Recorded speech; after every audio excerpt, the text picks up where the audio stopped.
नमस्ते बच्चों, welcome back to our channel yoyo bio chapter biodiversity and conservation. बच्चों, इसके पहले इस चैप्टर के 5 लेक्चर मैं ऑलरेडी ले चुका हूं जो कि एनसीईआरटी टेक्स्ट बुक से है।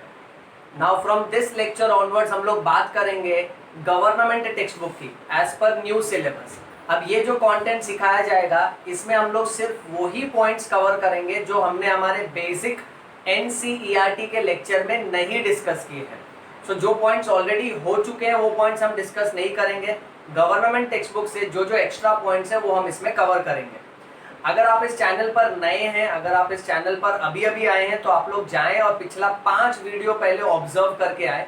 पिछला 5 वीडियो को अच्छे से देख लीजिए, समझ लीजिए, फिर ये कंटिन्यूटी में आपको बहुत अच्छे से समझेगा बच्चों। Okay, biodiversity and conservation. अब यहां पर सबसे मेन वर्ड है डाइवर्सिटी। डाइवर्सिटी का मतलब होता है वेराइटी और बायो का मतलब होता है लिविंग ऑर्गेनिज्म। सो लिविंग ऑर्गेनिज्म के बहुत सारे वेराइटी कुदरत ने बनाया है, जैसे बर्ड्स है, बटरफ्लाई है। ओके राइट, सो बर्ड्स के भी अलग अलग टाइप है, बटरफ्लाई के भी अलग अलग टाइप है। सो इतने जो तरह तरह के रंग बिरंगे जो प्राणी और जीव जंतु कुदरत ने बनाया है उसको हम बोलते हैं बायोडाइवर्सिटी। अब ये जो वेराइटी है, ये वेराइटी प्लांट्स में भी देखी गई है बेटा। Okay, so this is seen in plants, this variety is seen in animals also, and this variety is seen in microorganisms also बेटा। ओके, सो तरह तरह के प्लांट्स है, तरह तरह के जानवर है, तरह तरह के वायरस है, बैक्टीरिया है, फंगस है। बैक्टीरिया के अंदर भी तरह तरह के बैक्टीरिया है। सो कुदरत ने इतना सारा वेराइटी बना के रखा है। अब सवाल ये उठता है कि कुदरत ने इतना सारा वेराइटी क्यों बनाया, इतने सारे वेराइटी कैसे उत्पन्न हुए हैं, how these varieties are created by nature. So इसका एक सिंपल सा रीजन ये है, the reason is adaptation. Adaptation to the environment.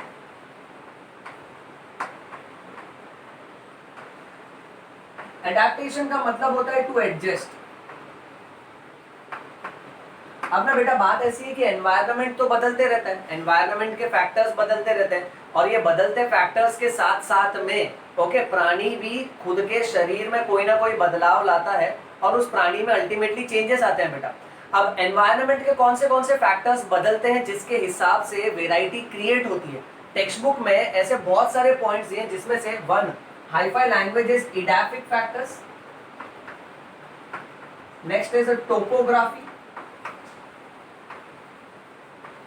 Okay, edaphic factor का मतलब होता है इन्फ्लुएंस ऑफ सॉइल। एक मिट्टी का क्या प्रभाव होता है किसी भी जीव जंतु पे, उसको हम लोग कुदरत का इडाफिक फैक्टर बोलते हैं बेटा। और टोपोग्राफी का मतलब होता है लैंड फीचर्स, जमीन के क्या फीचर्स है, क्या माउंटेन्स है, ओके कितने हिल्स है, वो सारे लैंड के फीचर्स को हम बोलते हैं टोपोग्राफी। सो लैंड के फीचर्स बदलते रहते हैं, मिट्टी का प्रभाव बदलते रहता है, मिट्टी के टाइप बदलते रहते हैं, टेम्परेचर बदलते रहता है, सनलाइट बदलते रहता है, पानी का अवेलेबिलिटी बदलता है। उसके हिसाब से है ना प्राणी का रूप रंग, उसका फॉर्म, उसका शेप, उसका साइज, उसका कलर, ओके ये सब मामले में हर प्राणी अलग अलग होते जाता है और इसको हम लोग बोलते हैं biodiversity. So what is the basis of biodiversity? The basis of biodiversity is adaptation. Adaptation means to adjust with the ever changing environment. अच्छा, अब ये जो वर्ड है biodiversity, this word was given by Walter Rawson in the year 1982. He proposed the term, or you can say he coined the term biodiversity. So biodiversity शब्द किसने निकाला था बेटा? याद रखना, इट वॉज वॉल्टर रॉसन। ओके, अपना India में कैसा ऋतिक रोशन, वैसा फॉरेन में वॉल्टर रॉसन, ऐसा याद रख लेने का बेटा। ओके, सो इसने ना बायोडाइवर्सिटी वर्ड सबसे पहली बार दिया था, पर ये वर्ड को पॉपुलराइज किसने किया? सो ये वर्ड को पॉपुलराइज किया एक सोशियो बायोलॉजिस्ट ने, जिसका नाम है Edward Wilson. So it was Edward Wilson, a sociobiologist, okay, who popularized the term biodiversity. अच्छा बेटा, पॉपुलराइज्ड का मतलब इसने ना ये वर्ड को और डिटेल में समझाया और ये टर्म को और ज्यादा पॉपुलर किया, उसको और ज्यादा फेमस किया। अब नेक्स्ट पॉइंट ये याद रखना है कि जो बायोडाइवर्सिटी हम लोग देख रहे हैं ना, the biodiversity that we see today, this biodiversity is outcome of 3.5 billion years of evolution. Okay, 3.5 billion years ago से जो एवोल्यूशन हो रहा है, जो प्राणी विकसित होते जा रहे हैं, वो विकसित होने के वजह से हर प्राणी दूसरे प्राणी से अलग दिख रहा है और उसी प्रजाति के अंदर भी अलग अलग तरह के प्राणी क्रिएट हो रहे हैं। जैसे डॉग्स, सो डॉग्स के अंदर भी तरह तरह की वेराइटी क्रिएट हो रही है, जैसे पोमेरियन डॉग हो गया, लैब्राडोर डॉग हो गया बेटा, राइट। सो ये एवोल्यूशन के हिसाब से biodiversity is being created. So biodiversity is the outcome, that means it is the result of 3.5 billion years of evolution. ये हमको याद रखना है। Next, moving on, let's go to the next topic. Next is levels of biodiversity. Levels of biodiversity में ये याद रखना बेटा कि कुदरत ने बायोडाइवर्सिटी 3 लेवल्स पे क्रिएट किया है। सबसे पहला है जेनेटिक लेवल, तो इसको हम लोग बोलेंगे जेनेटिक डाइवर्सिटी। अच्छा, जेनेटिक डाइवर्सिटी अब यहाँ पे हम लोग हमारे बेसिक लेक्चर में तो ऑलरेडी इसके बारे में डिस्कस कर चुके हैं।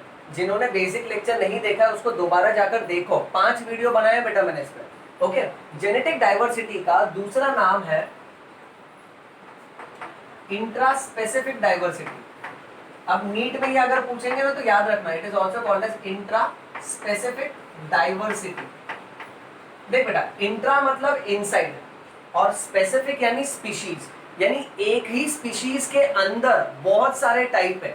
क्यों बहुत सारे टाइप है? क्योंकि उनके जीन्स अलग अलग है। क्यों बहुत सारे टाइप है? क्योंकि उनके क्रोमोसोम्स अलग अलग है और इसके वजह से बहुत सारे वेराइटी क्रिएट होते हैं। जैसे सपोज फॉर एग्जांपल, जैसे मैंने बोला डॉग, सो डॉग अपने आप में एक स्पीशीज है पर उसके अंदर भी बहुत सारे वेराइटी है।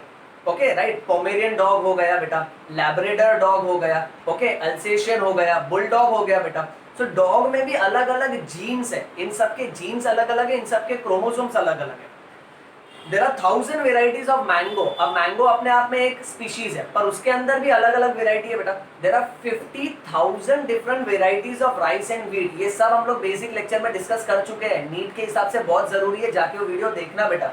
राउवोल्फिया वोमिटोरिया करके एक प्लांट है जो हिमालय में ग्रो होता है, उसके अंदर एक केमिकल है जिसका नाम है रेसरपीन। अब ये रेसरपीन की मात्रा इस प्लांट में, उसका पोटेंसी और उसका कॉन्सेंट्रेशन यानी उसकी पावर, अलग अलग प्लांट्स में अलग अलग पावर और अलग अलग कॉन्सेंट्रेशन है। जबकि प्लांट एक ही है, उसके अंदर का केमिकल एक ही है, पर वो केमिकल का पावर अलग अलग है। हिमालय के इस हिस्से में देखा राउवोल्फिया वोमिटोरिया तो उसका पोटेंसी और कॉन्सेंट्रेशन अलग है, उसका पावर अलग है। दूसरे हिस्से से सेम प्लांट के अंदर वो केमिकल देखा रेसरपीन तो उसका पोटेंसी, पावर, कॉन्सेंट्रेशन अलग अलग है।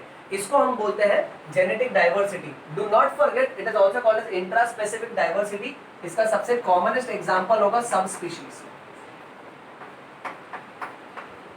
सब स्पीशीज यानी एक स्पीशीज के अंदर जो स्पीशीज क्रिएट होती है। जैसे मैंगो, अब मैंगो में कितने सारे वेराइटी है तू जानता है बेटा। जैसे डॉग, सो डॉग अपने आप में स्पीशीज है पर पोमेरियन उसका सब स्पीशीज है यानी उसके अंदर का वेराइटी है बेटा। ओके, चलो moving on. Second level of biodiversity is species level diversity. अब ना बेटा, स्पीशीज लेवल डाइवर्सिटी को हम लोग इंटरस्पेसिफिक डाइवर्सिटी भी बोलेंगे। It is also called as interspecific diversity. अच्छा, interspecific diversity, inter means in between. सुन मेरी बात, इंट्रा मीन्स इनसाइड और इंटर मीन्स इन बिटवीन। जैसे अगर एक सेल के अंदर की बात करेंगे तो इंट्रा सेलुलर, पर अगर दो सेल के बीच की बात करेंगे तो इंटर सेलुलर। अब ये है इंटर स्पेसिफिक डाइवर्सिटी यानी दो स्पीशीज के बीच में। अब डॉग का स्पीशीज कैट के स्पीशीज से अलग है ना बेटा, सो इनमें वेराइटी अलग अलग है। अब यहाँ पे स्पीशीज डाइवर्सिटी में दो बातें कंसीडर की जाती है बेटा। एक होता है species richness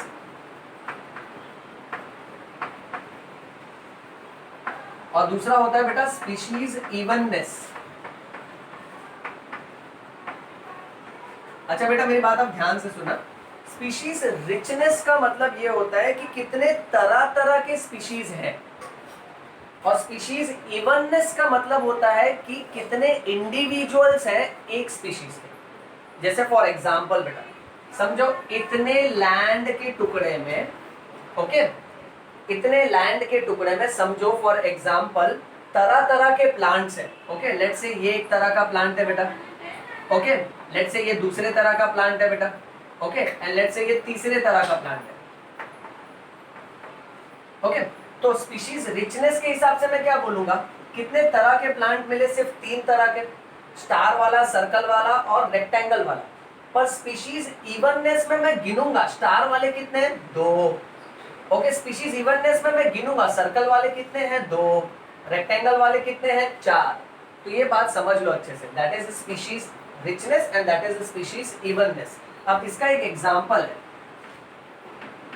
for example the tropical forest, the tropical forest has more species richness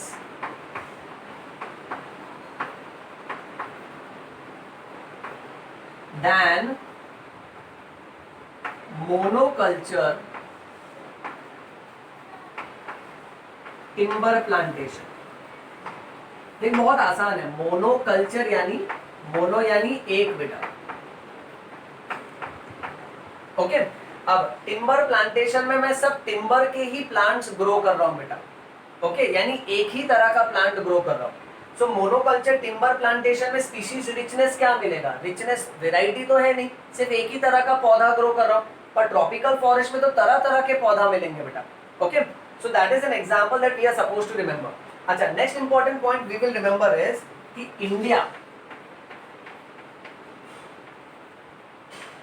गर्व से बोलो मैं भारतीय हूं, ओके, जय हिंद जय भारत। अपना इंडिया जो है ना, India is one of the 15 Nations which has species richness।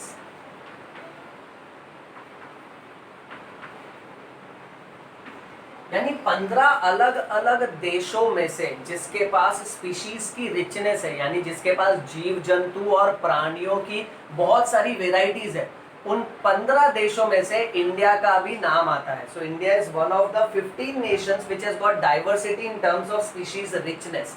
ये बात याद रखना, एमसीक्यू में आ सकता है बेटा। Next, number 2 was species diversity बेटा। Then we have number 3 that is ecological diversity। This is also called as ecosystem diversity। दोनों भी नाम याद रखना बेटा, okay. ecological diversity is also called as ecosystem diversity। अच्छा, अब यहाँ पे what we have to observe is different ecosystem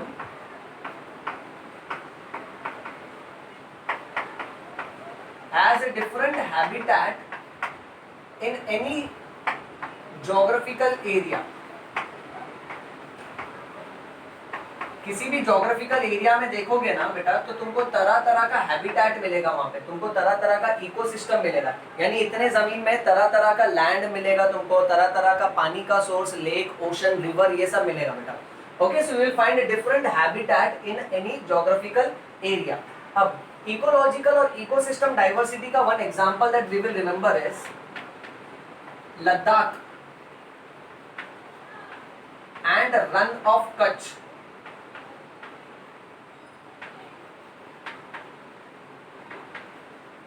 does not have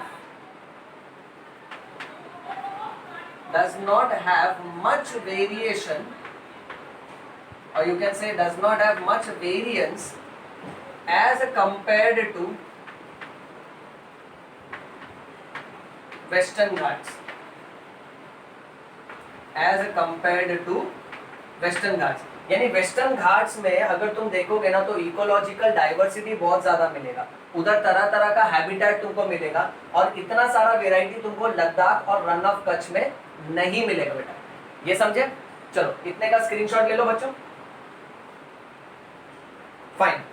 so that's all for this particular lecture बेटा। यहाँ पे हमने कुछ ही इन्फॉर्मेशन डिस्कस की, इसको अच्छे से तुम मेमोराइज करो। हम लोग आएंगे नेक्स्ट लेक्चर में जहाँ हम लोग बात करेंगे लैटिट्यूडनल ग्रेडियंट की, अल्टीट्यूडनल ग्रेडियंट की, कि किस तरह से डाइवर्सिटी, किस तरह से वेराइटी अर्थ के एक कॉर्नर, एक पॉइंट से लेते हुए दूसरे पॉइंट पे बदलती जाती है बेटा। Okay, till then keep reading, keep rocking, read bio, lead bio, yo bio.